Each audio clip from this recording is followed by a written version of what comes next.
Thank you so much. And I want to thank Stanley for the honor of having a dialogue with you following the talk. I want to thank all the people who made this possible, and I especially want to thank Edwin Cleophas, who made this possible about a year ago. I got an email from somebody in South Africa who said, I want to bring you. And we began to email and we began to Skype and build a relationship, and a year later, he brought me. So thank you, Edwin. He's treating me very well, too. All right. I am going to start with a quote by, as we turn this on, by Ijeoma Oluo, who is local to Seattle where I live, because this quote helps frame the particular focus that I take in my work. And so she says, she's a young black woman. I don't want you to understand me better. I want you to understand yourselves. Your survival has never depended on your knowledge of white culture. In fact, it's required your ignorance. And this quote is important to me because this is arguably the most complex, nuanced, charged, sensitive social dilemma of the last several hundred years in both our contexts. And disclaimer, we will not solve racism tonight. And I won't even be able to do justice to the complexity of racism. There are myriad roads into this deeply complex issue, and all of them are critical, but there's a particular road in that I see consistently left off the table or unaddressed. So when we come together to hear anything about racism, race relations, when we have professional development, when we take classes, we tend to study them. So we learn about this racial group or this racial group, their struggles, their triumphs, their heroes, their heroines, what we need to know when we're working with this group. How do we recruit more of this group or that group? But what we rarely ever ask is struggles in relation to whom? Triumphs in relation to whom or what? Who am I as I interact across this difference? So we rarely ever look at dominant culture or whiteness, right? And I would never, ever propose that my voice is the only voice you should hear. You could never understand racism by only listening to a white voice. But it is a piece of the puzzle that's missing that is necessary. So let me position myself. I'm white. Check me out, everybody. And part of being white, and I make myself throw my hands out, part of being white is that is an uncomfortable thing for me to do, to draw your attention to my race and to proceed as if it matters. I was not raised to see myself in racial terms. I understood that somebody had race, of course, but not really me. And if we're going to be talking about race, we'd be talking about their race, right, not mine. I wasn't raised to see it as informative of anything about me. I am very clear today, however, after a good 20 plus years of day in and day out, study, struggle, research, mistake making, relationship building, and talking to countless people about race, I'm really clear I am white. I have a white frame of reference, I have a white worldview, and I move through the world with a white experience. And it is not just a universal human experience as I was taught to see it. It is most particularly a white experience in societies that are deeply separate and unequal by race. So while I'm always coming from this position and perspective, I want to be explicit about it tonight. And when I say we and us, I'm talking to the majority of the people in this room. And the majority of the people who, if they haven't always controlled the table, get to decide who controls the table. I'm talking to my fellow white people. So let me say a little bit about what I hope will be valuable about this approach for the people of color here tonight. Well, the first thing I hope that will be valuable for you is that in my short time with you, I'm going to name and admit to things that white people will rarely ever name or admit to. And if you've ever scratched your head wondering, how do they pull that off? Can they really not see this? And why so often so resistant to seeing this? I will help you with that. How we come to be both so oblivious and so resistant to challenging that obliviousness. I want to acknowledge, this will help with the gaslighting. Because we're always telling you that what's happening is not happening. It's happening. I want to acknowledge that a great deal of what I can articulate about what it means to be white rests on years and years and years of brilliant and patient mentorship from people of color, from those who have come before my time and whose works have informed me, and for those in my life who have chosen to be mentors, provide mentorship for me. People of color have been saying this for a very, very, very long time, right?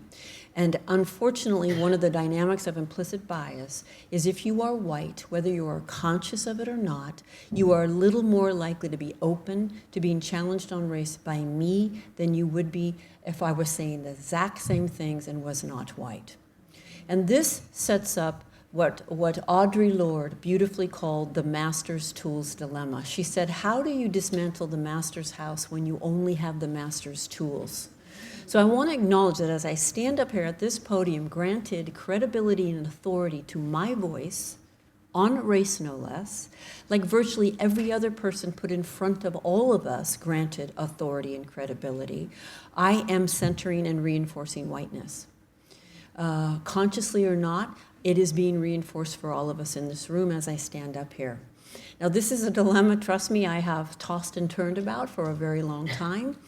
How I've reconciled it is to not use this platform to break with white solidarity, to not use this voice to challenge racism, for me, is unacceptable.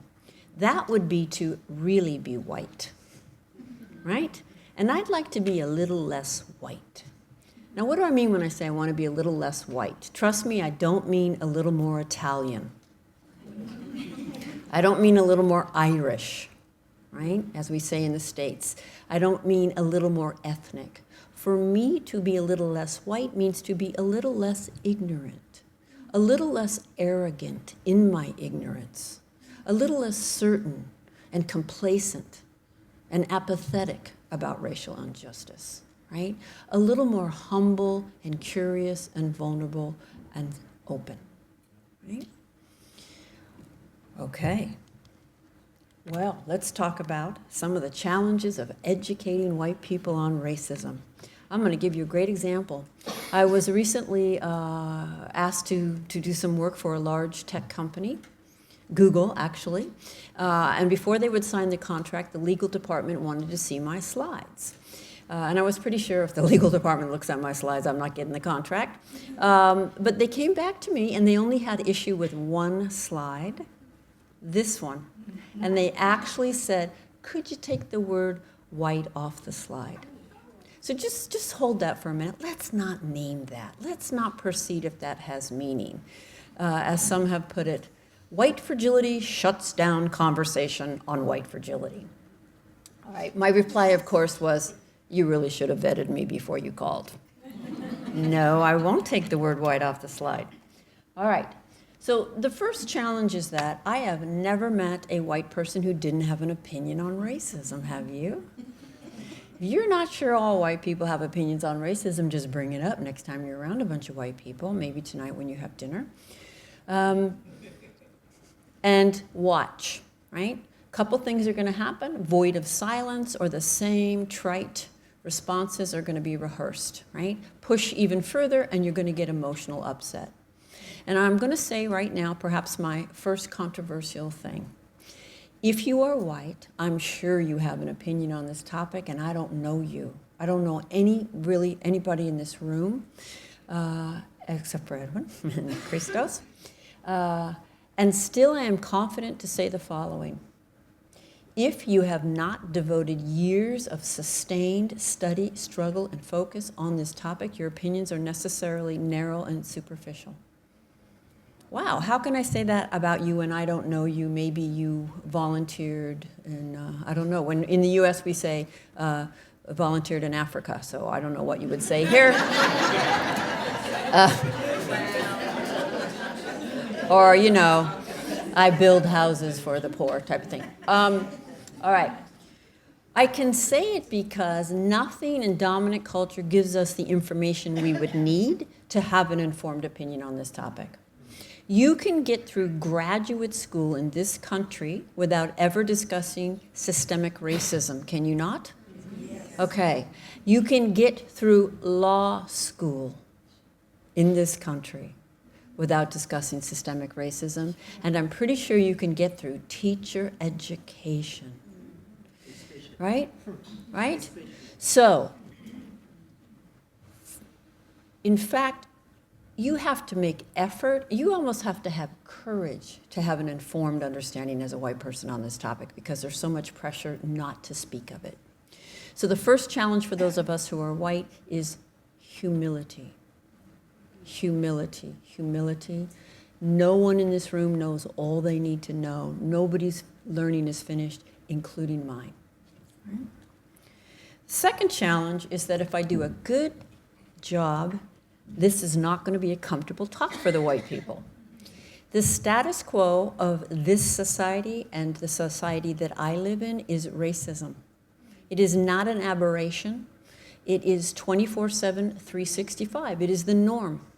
And I move through both these societies in racial comfort. I move through a racist society in racial comfort. So we are not going to get where we need to go from a place of white comfort. We need to unsettle that and build our capacity to endure it. The key is going to be what you do with those moments if I manage to stimulate them for you. And you can use them as a way out. And many white people do use racial discomfort as a way out, right? She did it wrong, or I would have not been uncomfortable. You can also use it as a relatively rare way in. Why does this feel threatening? Or why does this make me angry? Or why are my arms starting to cross and my breathing starting to pick up? What can this help me see about the framework of meaning I'm coming from that would cause me to respond this way? And there are two places where white people begin to get uncomfortable when I give a talk, whether you can consciously articulate it to yourself or not. And the first one is how often I'm going to say the word white. So heads up, about 100 times, right? We're not used to being seen racially. We're not used to having that named and having people perceive as if it has meaning. The second place that discomfort begins is that I'm going to challenge a very precious ideology in Western-oriented white settler colonial societies, and that is the precious ideology of individualism.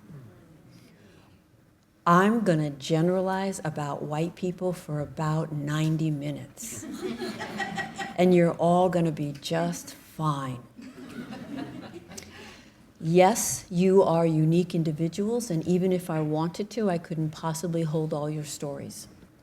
You are also members of a social group. By virtue of this membership in this group, we could literally predict whether you and your mother were going to survive your birth.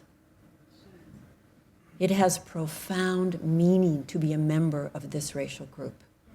We are swimming in the same water. We are receiving the same messages. We are being collectively socialized. We have to be willing to set aside our sense of how special and different we are and grapple with the shared experience. And the way this is going to come up is invariably, I'm going to say something, and if you are white, you're going to think, oh, no, I'm an exception, which, of course, will show me that you are not, right? There really isn't anything that you could say to me that would actually establish for me that you're an exception, right? Nothing could and nothing did. This isn't a point I'm going to try to make all evening. Nothing could and nothing did exempt any white person in this room from the forces of systemic racism. And it's on us to figure out how they shaped our lives, not if. So that thing that you think makes you different, ask yourself, how did that set me up into the racist structure I live in? I swim in, I was born into. It set me up differently than my friend over here got set up, but we were both set up. For example, I grew up in poverty. I learned my place in the racial hierarchy from a different class position than a white middle-class girl learned hers, but I learned it. And trust me, poverty doesn't negate racial privilege or advantage, and it absolutely helped me overcome poverty. All right, finally, we don't tend to understand the systemic dimensions of racism. So we use these terms interchangeably: bias, prejudice, racism. And I need to be really clear, they are not the same, and I don't use them interchangeably, right? Well, let's see, what slide's coming next? All right, let me say, all people have bias. In this case, racial. All people have racial bias. My friend Edwin could be on face meeting me, dismiss me because I'm white, and snub me. And that wouldn't be nice. That would be bias or prejudice and discrimination, right? He can do that, and I can do that. But when you back my group's bias with power, it is transformed, right? And we have to reserve language for that difference. And I want to give you an example. It's the best example I have found. So women were granted suffrage or the right to vote in South Africa in 1918. Right? And hang in there, because I'm going to keep making this more complex. But right now, the way your textbooks probably tell you is women were granted the right to vote in 1918. In the US, women were granted the right to vote in 1920. There was only one possible way that women could be granted their civil rights, in this case, suffrage, and that was for men to grant it to us. We could not grant it to ourselves. We couldn't even vote on our right to vote. We couldn't even advocate in certain public forums for our right to vote. Only men could grant that for us, right? And notice that every institution worked together to make that take decades and decades of struggle. It wasn't just up to whatever you call your Congress, right? The clergy preached from the pulpit, it's God's will that women not vote. Now try coming up against God's will. And the men who speak for him, right? I was raised Catholic. I don't think I would have been a suffragette in 1918 because I don't think I could have overcome that conditioning. You never question the authority of priests. In my case, I was raised Catholic. So now you've implanted in the mind of the oppressed, and they will resist liberation. So you got the clergy, all male dominated. You have the Congress. You have the psychiatrists who write studies that say women are inherently irrational. You have the medical doctors who write studies, I kid you not, that said things like if a woman uses her brain to think about voting, the blood will flow away from the uterus. This will not be good for the babies. It's not. I mean, this is it's all out there. You can look it up. Right? And then you have the professors, and then ultimately you have the police and the military if women were to riot in the streets. Every institution, all the norms, all the assumptions, all the beliefs, all the policies, it's a system. And this is why it takes so long to overcome. And also notice that while if I was a suffragette in 1918, and I had a little attitude, which I might, and a man came into my little dress shop, I could snub him. That would be prejudice and discrimination. But could my group literally deny every member of his groups across the entire society his civil rights? No. Could his group deny mine? Yes. That is a profound difference that must be acknowledged in language, right? And keep in mind, in the US, if Hillary Clinton had become president, patriarchy, which is what I'm talking about right now, would not have ended on that day. Are we clear about this? Are y'all clear that in the US, racism didn't end upon Obama's presidency? Have you noticed that? Okay, it got a huge infusion, I would argue. All systems of oppression can allow for exceptions. The rule will be consistent, right? So I don't use the ism words interchangeably with the bias words. So let's look at racial oppression or systemic racism. It is a global system. It encompasses economic, political, social, and cultural structures, actions, and beliefs that institutionalize and perpetuate an unequal distribution of resources between white people and black people. In this context, I'm going to say people of color as a kind of umbrella term. And this system works to the benefit of white people and to the disadvantage of people of color. Everybody, okay, white people, put on your seatbelts. There's no such thing as reverse racism. okay?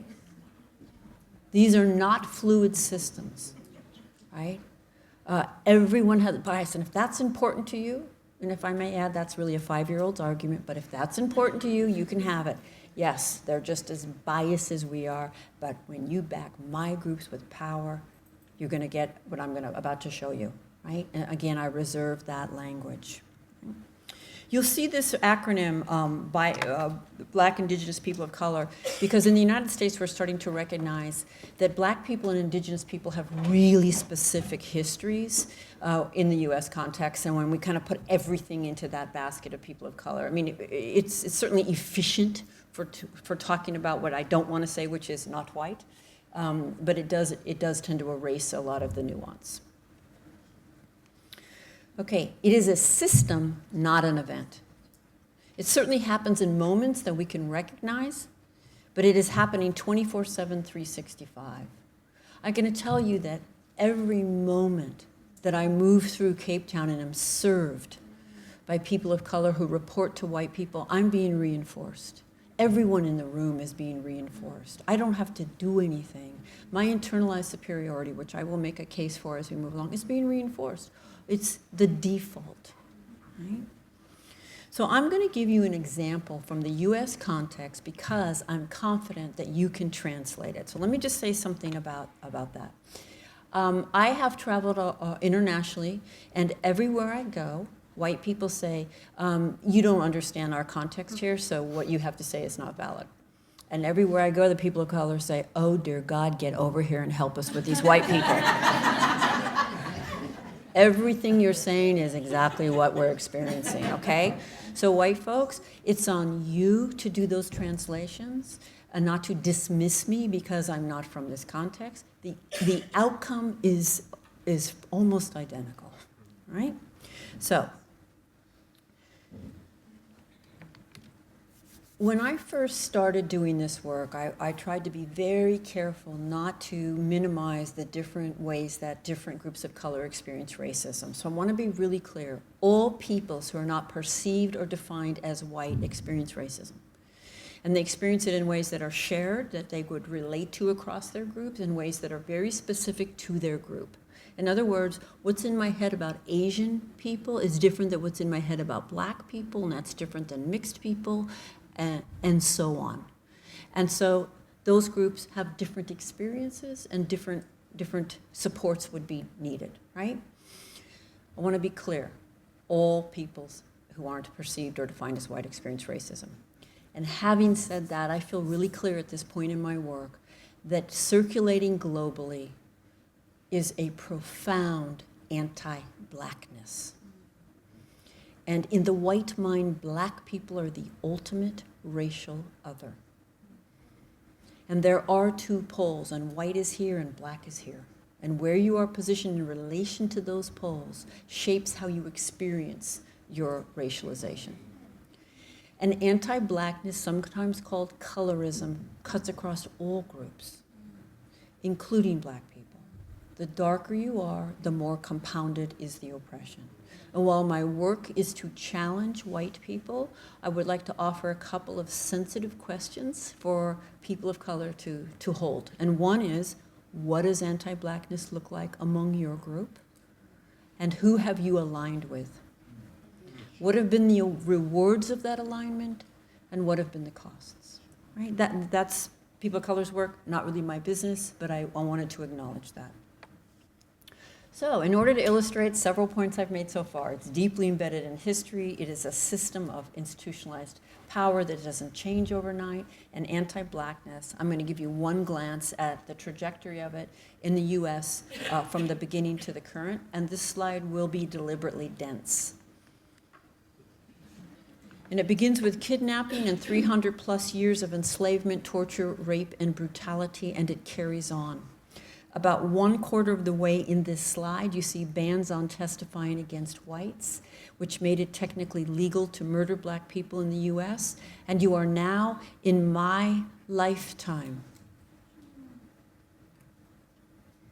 It has nothing to do with whether my ancestors owned or participated in the enslavement of kidnapped Africans.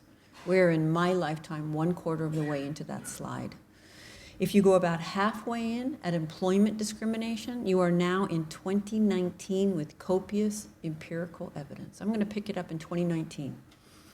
Employment discrimination, educational discrimination, bias laws and policing, white flight, subprime mortgages, mass incarceration, school-to-prison pipeline, disproportionate special education referrals and punishments, testing, tracking, school funding, biased media, voter suppression, cultural mockery, historical omissions, unaddressed trauma, to name a few. It is a system. It is a system we're in. And this system is not interrupted by white people smiling at people of color. Niceness doesn't interrupt this system. It takes strategic, intentional action. And in this case, African Americans have never been in the position to do this to the white collective. The white collective has always been in the position to do this to African Americans. So again, there's no reverse racism. Okay? And in the US, I think in large part, what you see erupting now, which is extreme, explicit, what you might even think of as old school racism, I would argue in part is because we have never reconciled or made reparations for enslavement that the country was built on, and it was about 150 years ago. And I'm just going to say this, for you to say within most of the lifetimes of the people in this room that black people should get over apartheid as the oppressor, for the oppressor to say to the oppressed, get over my having benefited from oppressing you, honestly, I find it cruel. People are asking me, I find that cruel. All right. This is a slide that I made. I don't know who it is. I just Googled white guy. And I thought, well, that's a good one. But I want to give you now an example of what it looks like to say that systemic racism gets embedded in the norms, in the fabric, in the culture. So if you have children in your life, if you have self-awareness, you probably recognize that all of us are shaped by film, by media, by movies and television, and all the games and the toys and the cartoons that are tied into media, right? And so those who write and direct film are our cultural narrators. They shape how we see ourselves, how we see one another, and how we see ourselves in relation to one another. Those who write and direct film get to depict and represent the other, even when they don't know the other and are not in relationship with the other. And they get to do that and say it's simply a universal human story. So, of the 100 top grossing films of all time across the world, and I'm pretty sure you recognize you've been shaped by American films. 99 were directed by men, and 95 of them white. That is a profoundly homogeneous group telling everyone's story. So another dimension of institutional power, institutional racism, is the ability to disseminate your worldview, but to position it as simply objective and universal.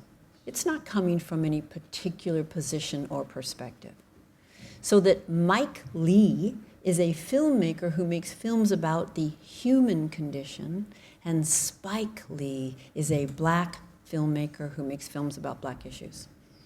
And by always marking what isn't white, you grant the privilege to white people of objectivity and universality, right? Richard Dyer is a film critic who calls that the God trick, just disembodied proclaiming truth. Right? And as we see, white men are 31% of the population, so this is about power. I spend a lot of time looking for single images that I think capture concepts. This one for me helps me make the point about the internalization of superiority or inferiority based on the culture and the message that are sent. The research in the US, and I would be shocked if it wasn't the same here, the research in the US is clear that all children who grow up there understand by age 3 to 4 that it's better to be white. No child misses that message, and I don't see there's any way in South Africa that anyone can deny that message, right? And when we leave children unattended to it, they cannot resist it. Well, there's an example from a child's film. I couldn't really come up with a better depiction or capturing of white supremacy than this picture. Right? Now, I know that white supremacy is a charged term, and yes, it includes what we might think of in the States as people wearing hoods, but it's actually a descriptive sociological term for the societies we live in, societies which elevate white people as the ideal for humanity, right? The human norm, and everyone else a particular kind of deviation from that norm. And for me, this image of God creating man is a nice single capture of the concept. Of course, as a child, I didn't look up and go, oh, God is white. It's just the relentless reflection. Right? I haven't looked at your money yet, but I'm going to bet all the images are they white? They're not all white. Okay, well, they are in the U.S. All right, so. Oh, yeah, you got Mandela. Yeah, okay. Yeah. I hope I've made, I mean, this is a super brief, but I hope I've made somewhat of a case for systemic racism. And yet, what is the mainstream definition of what it means to be racist, right? Well, it's an individual, it's always an individual, which allows us to say that individual, not this one, who consciously doesn't like people based on race. Apparently, to white people, if it's not conscious, it doesn't count.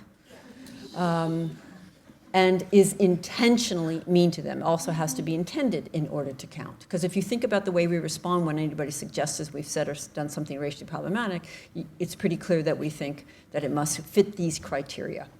So individual, conscious, malintent across race, and I don't know that you could have come up with a better way to protect the system of racism than this definition. Because it makes it virtually impossible to talk to the average white person about the inevitable absorption of a racist worldview that we get from swimming in this water, right? I think this definition is the root of virtually all white defensiveness on the topic. Have you guys noticed any white defensiveness on the topic? Okay. Because if this is my definition, and this really is the main definition that most people are operating from, and I suggest you said something racially hurtful, much less that just by virtue of being white, you benefit from and are invested in systemic racism. What you're going to hear is, I just questioned your moral character. And now you're going to need to defend it. And you will. We've all seen it, right? So I want to be really clear. As a result of being raised as a white person in these contexts, I have a racist worldview. There's no way I could not have that. I also have racist biases that I've absorbed, and as a result, I have developed racist assumptions and patterns of behavior. I also have an investment in the racist status quo because it's comfortable and because it's served me. Now, I should add, and I also have an investment in not seeing anything I just admitted to, for what it would mean about my identity as a good moral person if this is what everybody thinks it means to be racist. This is why I cannot be trusted as a white person to determine how well I'm doing. You're never going to hear me say that I'm woke. No way. Because I'm invested in not really seeing, right? I did not choose to be socialized that way. I would never have chosen to be socialized that way. And so I don't feel guilt. I honestly don't, and I'm not seeking white people to feel guilty. It's a natural part of the process as you come to consciousness about this, but it often functions as a polarizing excuse to protect the system. You have to move through it. What I do feel is responsible for the outcome of having been socialized into that racism. I'm responsible for how it manifests in my life, and I need to take responsibility for that, right? Ibram Kendi says, he's a Africana scholar in the US, probably nobody in this room was the creator of racist ideas, but we've all been the consumers of racist ideas. So this sets up what I call the good-bad binary, this kind of simplistic either-or, right? You're either racist or you're not.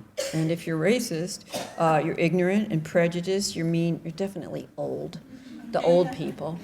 And you're in the past. In the US, or in Canada, they all say it's an American, that's racist. You're not racist, you're good. So you're educated and progressive and well-intended and young and modern. Okay? And so this kind of either-or, which makes being a well-intended, nice person and complicity with racism mutually exclusive. So we have to get rid of this idea. And if you're feeling defensive right now as a white person, see if it isn't because I'm poking at this framework, okay? And let me say that if this was my definition of racism, then I would agree that it's offensive to say that white people are racist.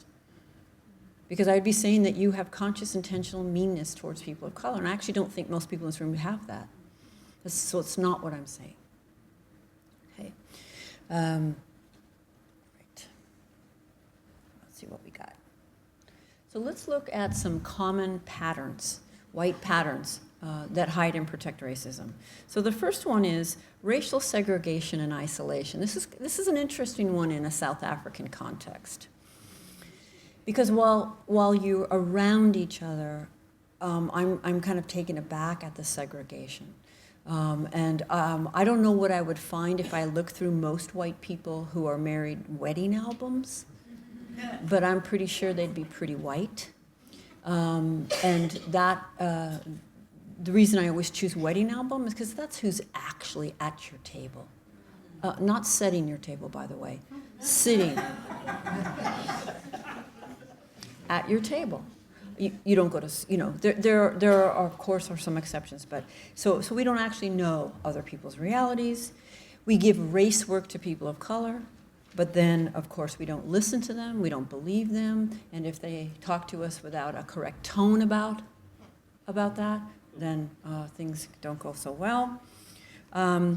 Seeing ourselves as individuals, taboos on talking directly about race. There are a couple emails I get, which I'd like to preempt. Please don't send me these ones. One would be, you shouldn't generalize about white people. And let me just tell you, if I thought it was racist, I wouldn't do it. And so maybe you need to figure out what I mean rather than correct me, right? Maybe it's on you to figure out what is up to date on this. And the other one is, it's talking about race that divides us. Well, I'd say we're already divided. Not talking about race beautifully protects that division. And can you name one social problem that we think the best way to address that social problem is to never speak of it?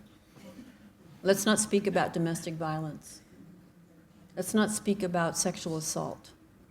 Let's not speak about eating disorders. Let's not speak about depression and suicide. Who does it serve not to speak about race? Yet, we lack humility about the limits of our understanding, so we just offer our opinions as if they're valid.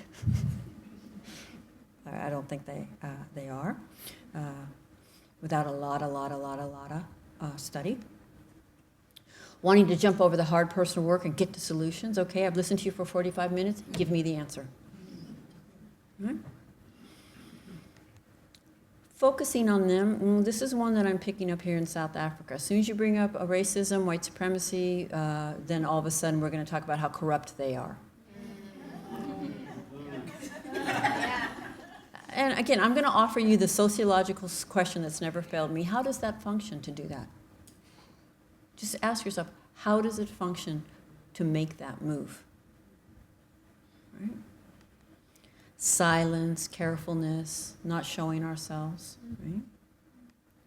Guilt that immobilizes, making it so complicated that we can't move forward, but also making it so simple, right? Insisting on racial innocence. I was taught only equality. I have black friends. Yeah, oh no, we'll get there. Let me be really clear. No one in the room was taught only equality. Focusing on intentions over impact. This one's really popular. Assume good intentions. I go to these workshops and I see that on the guidelines. You ever see those? Guidelines, assume good intentions. And I always say, everybody take out a pencil and put a comma after that and write, but focus on impact. I'm glad to know your intentions to hurt me, that you didn't intend to hurt me, but you just hurt me. Could we please discuss this? Okay. What else? So this sets up this kind of very superficial evidence that white people use for why we're not racist. So it was mentioned in my bio that I do critical discourse analysis. This is a study of language, right? And as I listen to the things that white people say when the topic of racism comes up, sometimes I've thought, it's a script. I mean, I can predict what's going to be said. And over time, I started to get this image in my mind of a dock. And it signifies two things. One, how surface these narratives are. But also, if you look at a dock from up above, it looks like it's just floating on the water, right? But that dock's not just floating on the water. That dock is resting on an entire structure submerged under the water that props it up. There are pillars embedded in that ocean floor holding that dock up. And everything I'm doing in my work is to try to get us off the top and get under there and look at that structure, because despite what's on top, our outcomes are not changing, right? So I think about these narratives in two overall categories. Oh, by the way, I call these dominant white progressive narratives. Did you all know that white progressives are my specialty? They are. And I suspect I'm in a room filled with white progressives. So what's a white progressive? Not talking, I don't know how you call Democrat versus Republican or however you do that. I'm not talking about that. I'm talking about any white person who thinks it's not me, or it's less me, or if you knew this about me. I'm talking about any white person sitting here right now thinking about all the other white people who really should be hearing this. All right. And I think white progressives actually cause the most daily toxicity and harm to people of color. All right, just sit with that for a minute. I'm going to repeat it. I think white progressives cause the most daily antagonism and harm to people of color. Okay, now, in the US, if I used Richard Spencer as an example, Richard Spencer is a white nationalist. He organized that march in Charlottesville with the torches, Unite the Right. He's what I would call an avowed racist. I owned my racist conditioning a little bit earlier, but I'm not an avowed racist because I seek to challenge that conditioning. He embraces it, and I'm sure there are white South Africans who embrace straight up, right, white superiority, okay? And I would imagine to be a person of color and come across one of these people would be somewhat terrifying. But odds are on a daily basis, you're not going to come across them. You're going to come across me. You're going to come across all the coworkers in this room. We are the ones sending you home, having to agonize all night long whether it's worth it to try to talk to us or if you should just endure yet again the slights and the indignities. And the more important it is to me to be seen as progressive and not racist, the more defensive I'm going to be if you try to talk to me about my blind spots. Yeah? So let's look at the colorblind set. Probably the top two are, I was taught to treat everyone the same. Anybody ever heard that one? I don't see color. Sociologists, actually, no, I'll say that later. When I hear this one from a white person, there's a bubble over my head, okay? And it's got a couple things in it. And one is, this person doesn't understand basic socialization if they think they were taught to treat everyone the same. This person doesn't understand culture. This person is not self-aware. So I need to give a heads up to the white people in the room, and folks of color, Edwin can check me if I'm wrong here.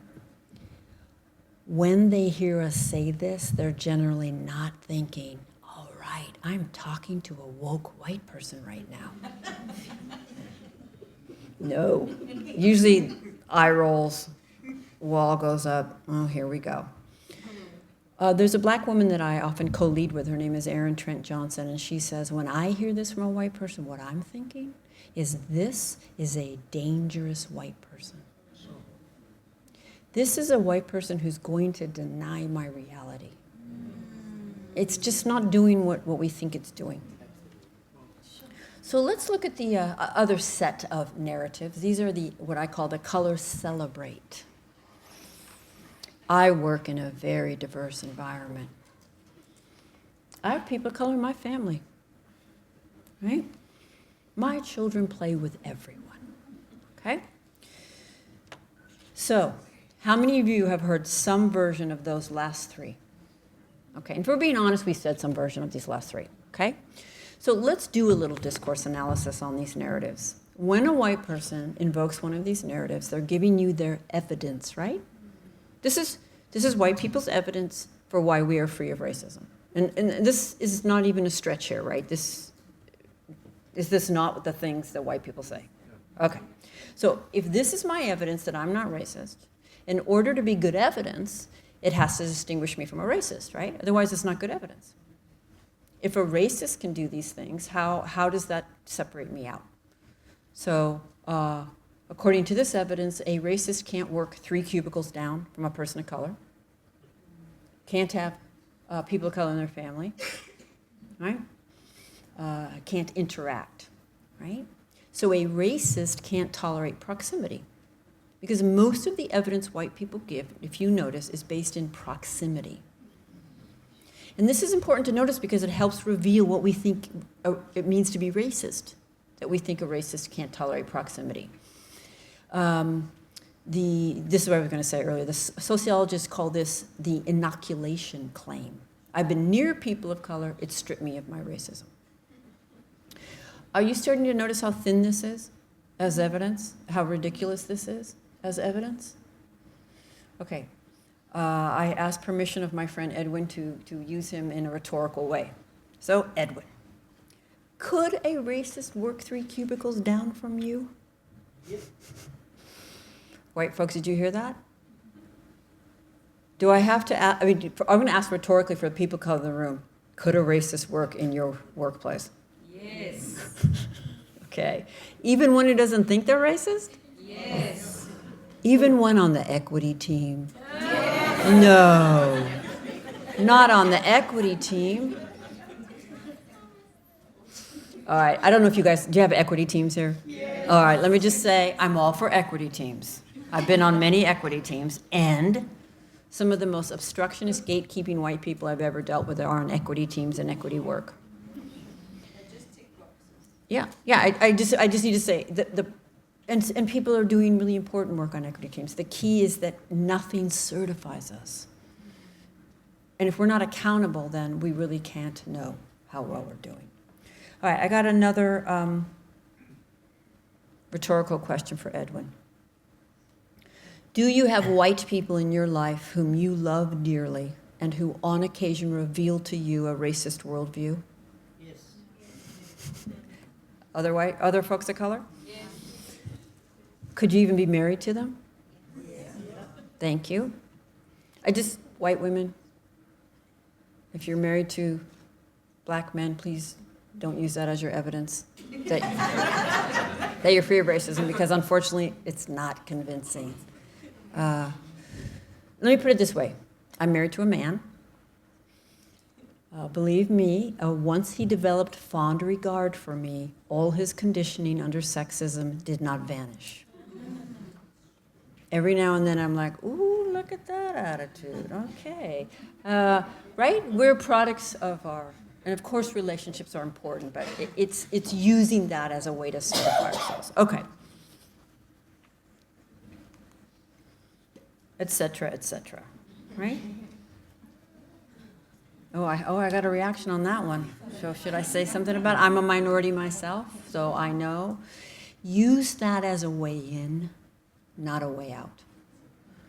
I was a feminist and proudly identify as a feminist long before I ever reflected on how I benefited from and participated in somebody else's oppression. I had a keen ability to talk about my own oppression, right? It has served me well when I don't understand a piece of racism to change the roles and imagine that a man is saying what I'm hearing or thinking. And usually, oh God, I can see it. So we got to use it as a way in, not as a way out. Not as a way to say, therefore, there is no universal sisterhood or woman's experience, right? I'm just going to assume you understand the concept of intersectionality, and if not, look it up. Okay, so we have to get under here and ask ourselves a critical question that I don't think many of us ask ourselves. Like, what evidence am I using to credential myself? Have I ever really thought about that evidence?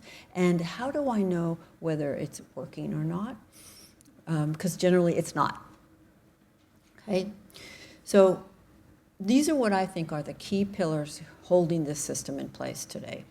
The good-bad binary, incredibly effective. Implicit bias, which you cannot help but absorb. Individualism, which allows us to exempt ourselves from all of this.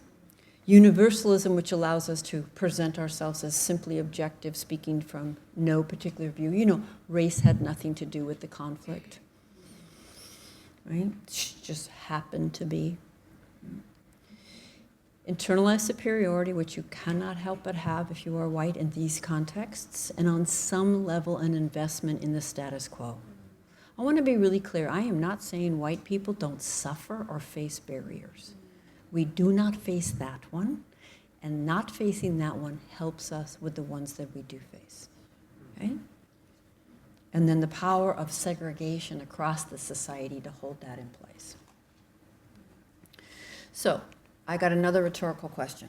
And this one I'll just ask to the people of color in the room. How often have you attempted to give feedback to a white person on our inevitable and often unaware racist frameworks, assumptions, and behaviors, and had that go well for you? Okay, no.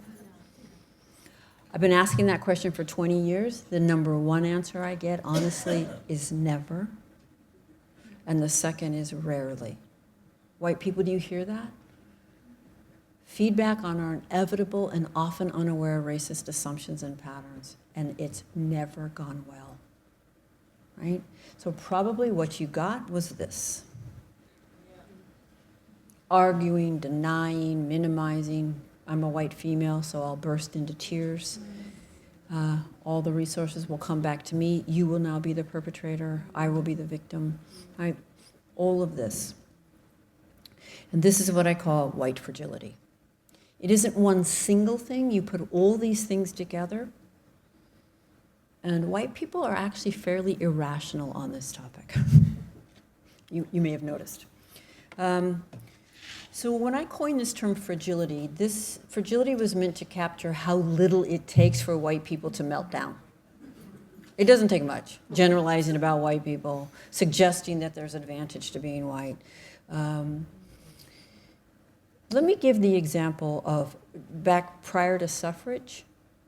Obviously, there were men on board that granted us suffrage. So there were allies who wanted women to have their civil rights.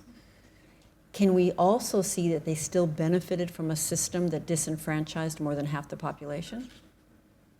That can help a little bit with privilege. Oh, and a very critical piece I forgot to add. Which women in South Africa got the right to vote in 1918?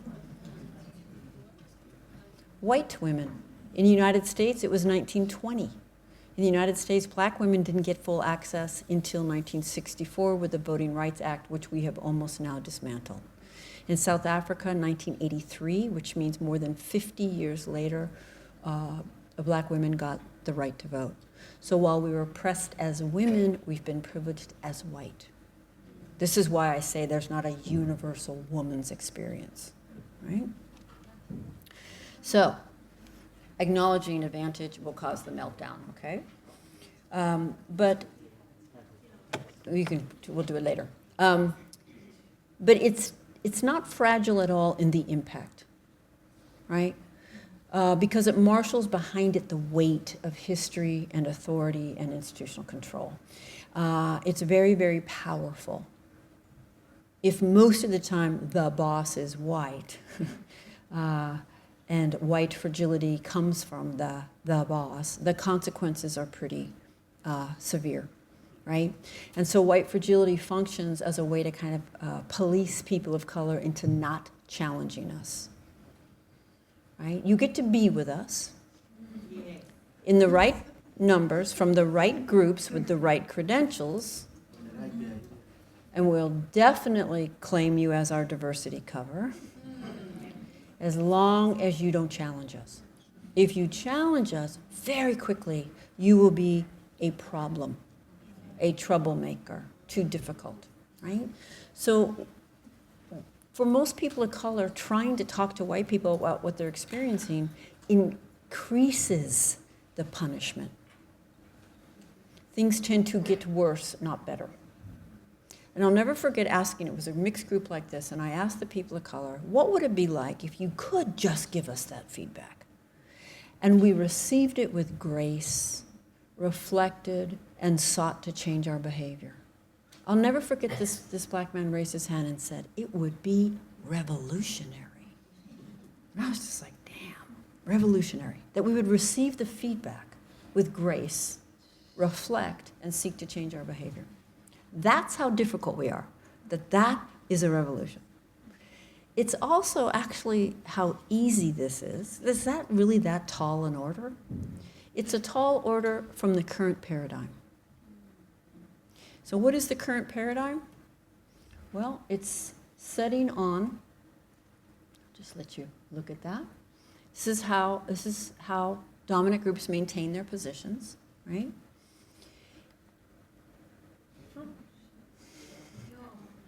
We're going to come back to this picture in a moment, but right now I want to look at the assumptions that white fragility rests on and see if you don't recognize these. Nice people cannot also act in racist ways. Racism can only be conscious and intentional, so unaware good intentions cancels it out. As a white person, I will be the judge of whether racism has occurred, which I find outrageous given our lack of objectivity and understanding. My learning's finished. I know all I need to know. White people who experience oppression or have suffered cannot benefit from systemic racism, apparently. This is why I need to tell you now about my oppression. Right? If I didn't set the system up, I cannot benefit from it. I am qualified to determine whether people of color's experiences are legitimate. And if I don't understand it, it isn't legitimate. Do you recognize these assumptions? As a white person, I know the best way to challenge racism. You're doing it wrong. I have no accountability to people of color, yet I am confident that I'm free of racism. I have proximity to people of color, so I'm confident that I'm free of racism. White people are objective on racism, right? So if we go back to this picture, and by the way, that list, and then I'm not going to leave you with that list, I'm going to leave you with a transformed list, can be downloaded from my website under the resources tab on a handout. And you're welcome to it, and it's called White Fragility, A Guide to Feedback. I want you to look at this room. This, for me, is the best visual image of institutional power I could ever come up with. And if I walked into that room as a woman, it would be visceral to me, their lifetime of internalized superiority. Okay? And now I want you to imagine that they allow 10 women into their group. But nothing has been done to change their consciousness.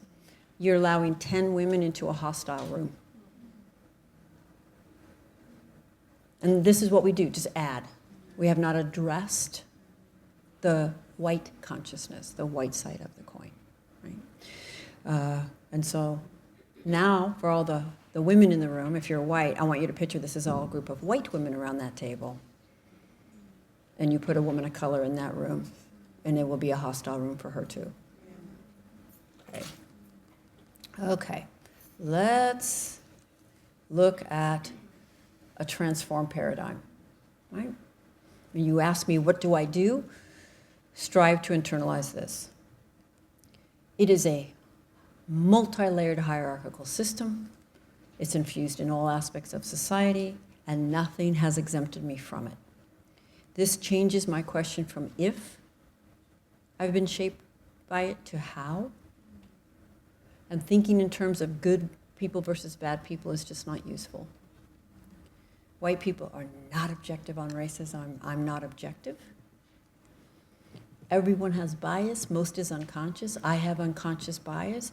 Thank you for helping me see it and taking that risk. Racism is complex. I don't have to understand it for it to be valid. White comfort maintains the racial status quo. Discomfort is important. I bring my group's history with me. History matters. And it's a history of harm. I'm not just an individual. I'm a white individual.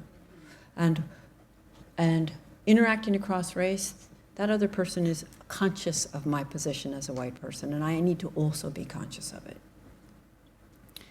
Okay, white people are not objective on racism. I'm not objective.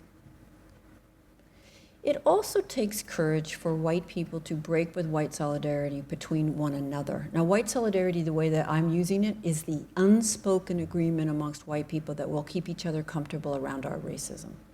I don't want to embarrass you. I don't want you to feel bad. I don't want to ruin the dinner, so I'm not going to say anything. Of course, I would offer you, why would challenging racism ruin your dinner and not challenging racism not ruin your dinner?